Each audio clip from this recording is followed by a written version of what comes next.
At the Mission-Aransas Reserve, we were fortunate enough to receive funding to conduct a 3-year project related to freshwater inflows in the Guadalupe, San Antonio, as well as the Mission-Aransas estuaries.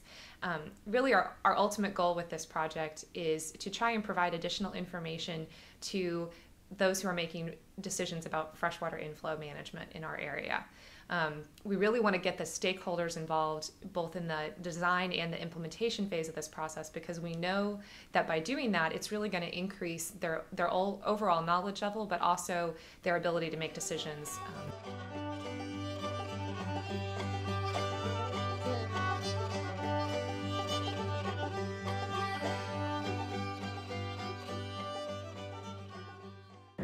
Freshwater inflows to estuaries come from a combination of sources. They come from the rivers and streams that flow into the estuary, as well as through groundwater and precipitation. So there are a number of sources of fresh water to our coastal bays and estuaries.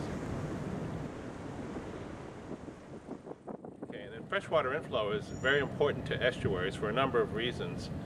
It delivers nutrients and sediments that are essential to maintaining the productivity and the habitats within the estuaries, but it also provides reduced salinity that's essential to the survival of a number of estuarine-dependent species.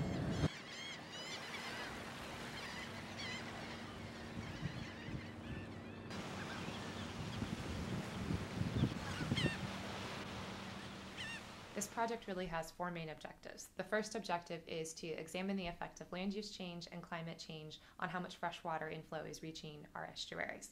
The second objective is really to improve our understanding of how water flows between adjacent bay systems. This will help us model salinity better and ultimately help us make better decisions about freshwater inflow. The third objective is really to work collaboratively with our stakeholders to both design and implement a project related to a freshwater indicator species, such as blue crabs, white shrimp, oysters, or Rangia clams. And then finally, the fourth objective is really to improve access to freshwater inflow management information so that we can get both scientists and stakeholders on the same page and hopefully work together to build a really good model of our estuary system so that we can make improved management decisions about freshwater inflow.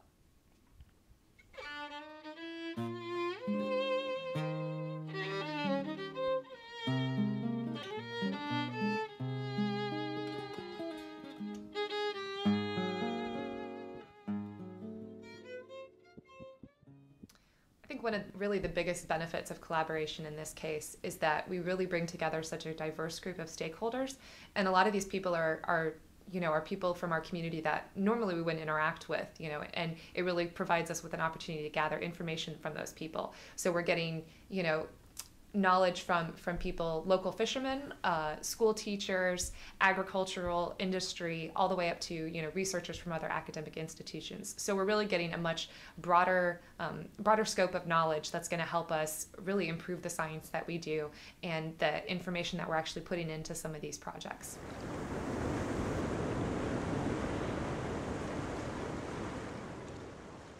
Well, collaboration is really important when you're dealing with any large-scale process like freshwater inflow requirements.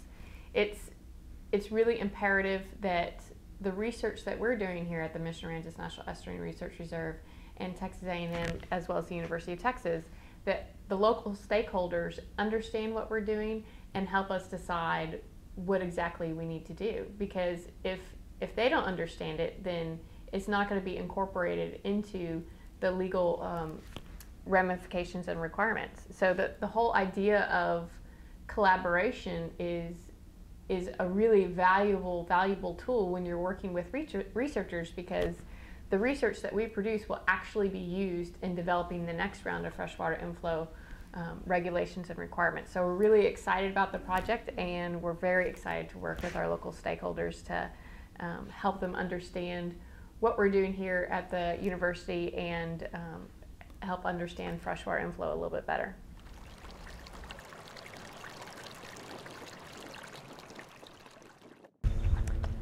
Collaboration it involves more than just bringing people in on the back end of a process. It involves people from the beginning of the process, because it's the stakeholders that are collaborating that interact with the resource, that work with the resource, that have to live with the resource. If you make policy at the state level, at the national level, and you don't have that input, then chances are good it's not going to either be a good fit for the people and or they won't accept what it is you're doing. So it's important that you collaborate early and frequently with the stakeholders so that you have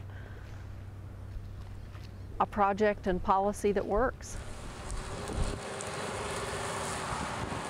Most science tends to be done in academic institutions, and we don't tend to have a lot of input from the general public or even from the managers that are making all the important decisions and policies related to environmental conditions. So I think it's really important that we start this communication going between scientists and managers. So even though, you know, basic science I think is very important, I think applied science really needs the input of both the general public who are paying for it as well as from the managers that are going to be making the policies based on that science.